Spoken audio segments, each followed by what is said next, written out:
Hello everyone, आप सभी का स्वागत है आपके अपने यूट्यूब चैनल विशाल गौतम 783 पर।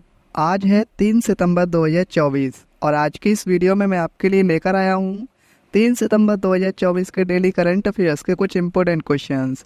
अगर आप किसी भी एग्जाम की तैयारी कर रहे हैं तो ये वीडियो आपके लिए काफ़ी ज़्यादा इम्पोर्टेंट रहने वाली है। अगर आप इस चैनल पर पहली बार आए हैं तो चैनल को सब्सक्राइब कर लीजिए और साथ ही बेल आइकन को भी ऑल पर प्रेस कर लीजिए ताकि जब भी मैं कोई नई वीडियो अपलोड करूं तो सबसे पहले आप उस वीडियो को देख पाएँ। और आज की इस वीडियो की पीडीएफ फाइल आपको हमारे टेलीग्राम चैनल पर मिल जाएगी और टेलीग्राम चैनल का लिंक आपको इस वीडियो के डिस्क्रिप्शन में मिल जाएगा, तो आप वहां से इस टेलीग्राम चैनल को ज्वाइन कर सकते हैं। तो चलिए चलते हैं आज के अपने टॉपिक की ओर। तो कल की वीडियो में हमने जाना था जबरन गायब किए गए पीड़ितों का अंतर्राष्ट्रीय दिवस 2024 का मनाया गया है। ये मनाया गया 30 अगस्त को। किसे केंद्रीय औद्योगिक सुरक्षा बल यानी CISF के नए महानिदेशक के रूप में नियुक्त किया गया है? राजविंदर सिंह भट्टी को।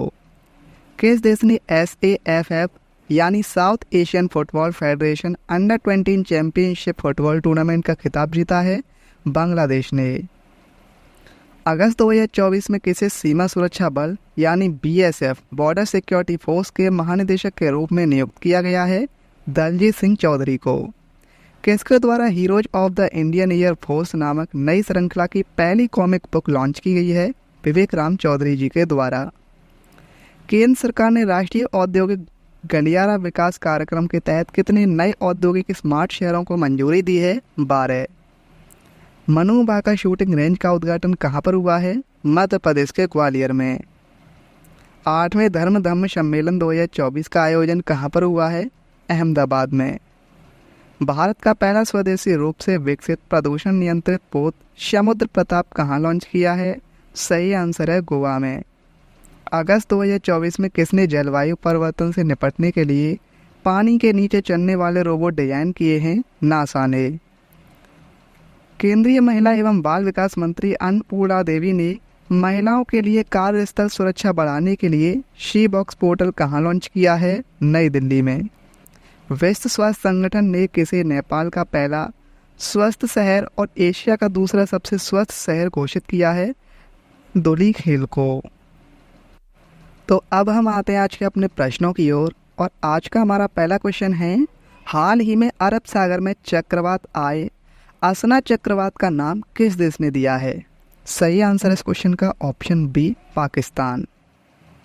अरब सागर और बंगाल की खाड़ी में चक्रवातों के नाम एक क्षेत्रीय नामकरण सम्मेलन के तहत भारत, पाकिस्तान, ओमान, बांग्लादेश और अन्य देशों के एक समूह द्वारा तय किए जाते हैं। पाकिस्तान ने असना नाम दिया है जिसका अर्थ उर्दू में जिसकी प्रशंसा की जाए या जिसका स्वागत किया जाए। क्षेत्रीय समूह में प्रत्येक देश नामों की एक सूची प्रस्तुत करता है और इन नामों का उपयोग चक्रवात बनने पर बारी बारी से किया जाता है। चक्रवात असना 1976 के बाद उत्तर पूर्वी अरब सागर में अपनी तरह का पहला चक्रवात है और इसने गुजरात क्षेत्र विशेष रूप से सौराष्ट्र और कच्छ में काफ़ी व्यवधान पैदा किया है। हाल ही में भारत ने किस देश के साथ पर्यटन सहयोग बढ़ाने के लिए एक समझौता ज्ञापन पर हस्ताक्षर किए हैं?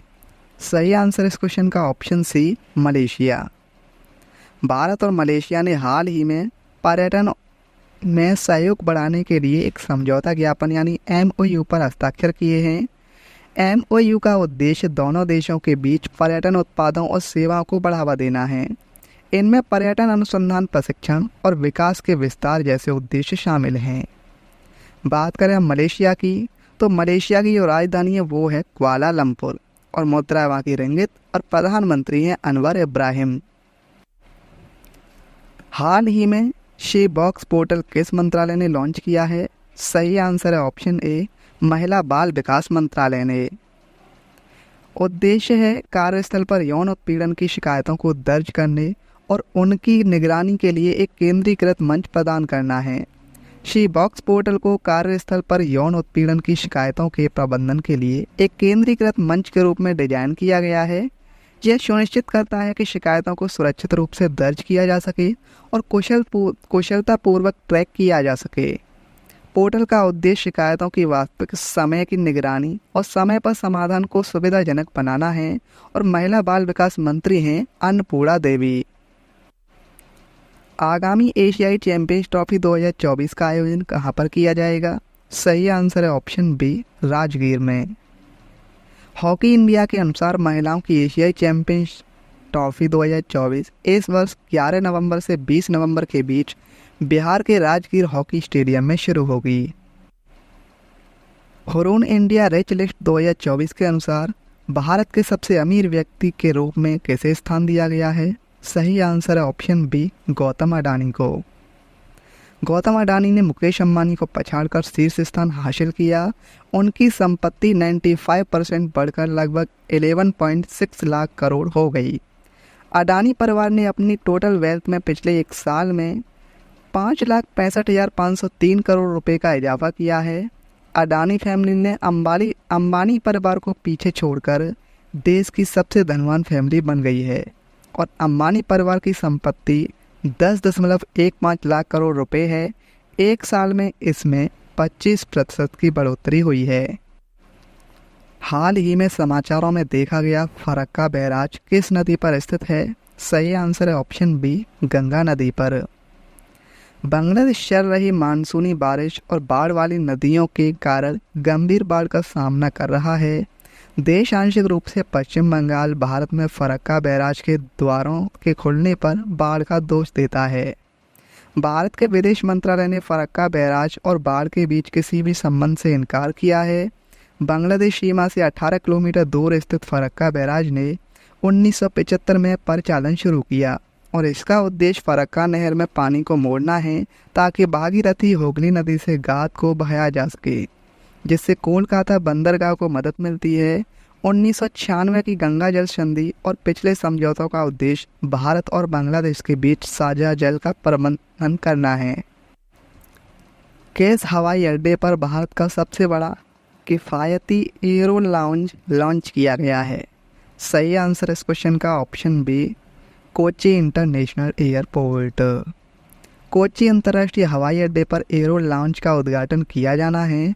यह लाउंज देश के सबसे बड़े हवाई अड्डे के लाउंज के रूप में लॉन्च किया जा रहा है और यह बजट दरों पर एक प्रीमियम हवाई अड्डे का अनुभव प्रदान करता है और इसे किफ़ायती विलासिता की अवधारणा के साथ डिजाइन किया गया है। लाउंज में कमरे, स्वीट, बोर्ड रूम, सम्मेलन हॉल, सहकार्य स्थान, एक जिम, एक स्पा, एक पुस्तकालय और भोजन विकल्प जैसी सुविधाएं शामिल हैं। भारत के सबसे बड़े गहरे पानी वाले वधावन पोर्ट का उद्घाटन कहाँ किया गया है? सही आंसर इस क्वेश्चन का ऑप्शन सी, महाराष्ट्र में। प्रधानमंत्री ने महाराष्ट्र में 12 लाख रोजगार के अवसर पैदा करने के लिए भारत के सबसे बड़े गहरे पानी वाले बंदरगाह वधवान का उद्घाटन किया। वधवान पोर्ट वास्तव में भारत का सबसे बड़ा गहरा पानी वाला बंदरगाह बनने वाला है और 2030 तक चालू होने वाला है। यह बंदरगाह भारत की समुद्री क्षमताओं को महत्वपूर्ण रूप से बढ़ाएगा। यह महाराष्ट्र के पालघर जिले में स्थित एक ग्रीनफील्ड पोर्ट है। बंदरगाह से लगभग 12 लाख रोजगार के अवसर पैदा होने का अनुमान है, जो इसे एक विशाल रोजगार सृजनकर्ता बनाता है और यह वैश्विक व्यापार में भारत की स्थिति को भी बढ़ाएगा।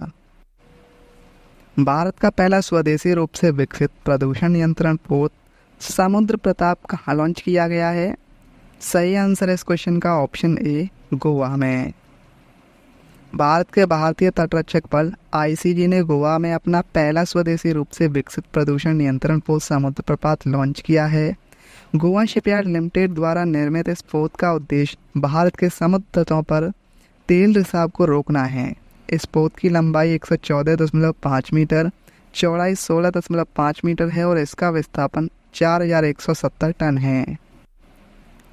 अगस्त 2024 में रक्षा मंत्री राजनाथ सिंह ने कहां से भारत की दूसरी परमाणु ऊर्जा से चलने वाली बैलिस्टिक मिसाइल पनडुब्बी INS अरिहंत का जलावतरण किया गया है?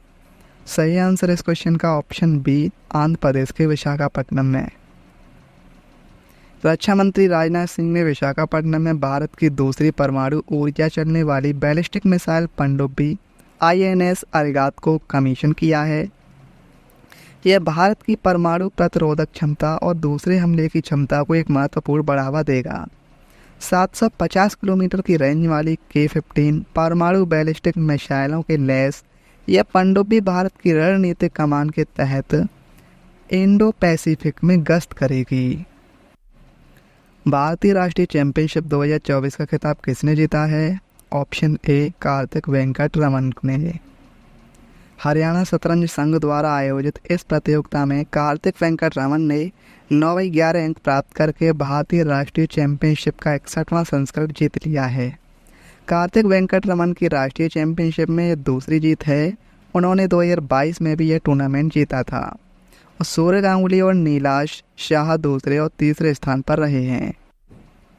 श्री राम कैपिटल के नए एमडी और सीईओ के रूप में किसे नियुक्त किया गया है?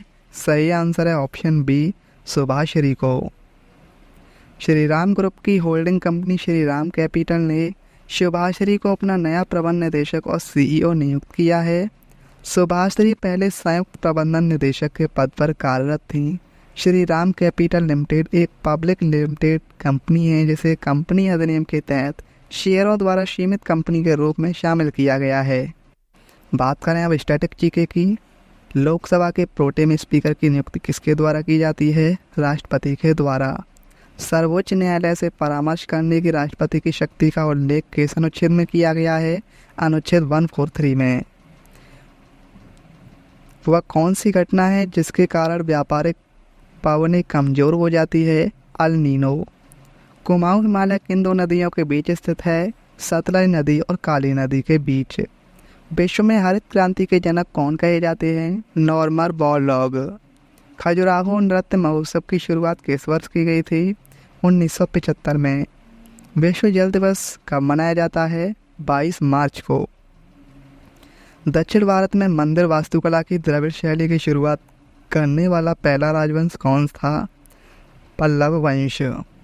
तुजुक ए जहांगीरी यानी जहांगीर की आत्मकथा मूल रूप से किस भाषा में लिखी गई थी? फारसी भाषा में। बॉम्बे क्रॉनिकल समाचार पत्र की शुरुआत किसने की थी? फिरोज शाह मेहता ने। कल की वीडियो में मैंने आपसे क्वेश्चन पूछा था कि इसे केंद्रीय औद्योगिक सुरक्षा बल यानी CISF के नए महानिदेशक के रूप में नियुक्त किया गया है। इस क्वेश्चन का सही आंसर था ऑप्शन बी राजविंदर सिंह भट्टी। और अब आपके लिए आज का क्वेश्चन है, हाल ही में अरब सागर में चक्रवात आए आसना चक्रवात का नाम किस देश ने दिया है? इस क्वेश्चन का सही आंसर आपको कमेंट में बताना है। अगर आपको ये वीडियो आज की हेल्पफुल लगी हो तो आप इस वीडियो को अपने दोस्तों के पास ज़रूर शेयर करना। और अगर आप इस चैनल पर पहली बार आए हैं तो चैनल को भी सब्सक्राइब ज़रूर कर लेना। तो चलिए चलते हैं। जय हिंद, जय भारत, वंदे मातरम।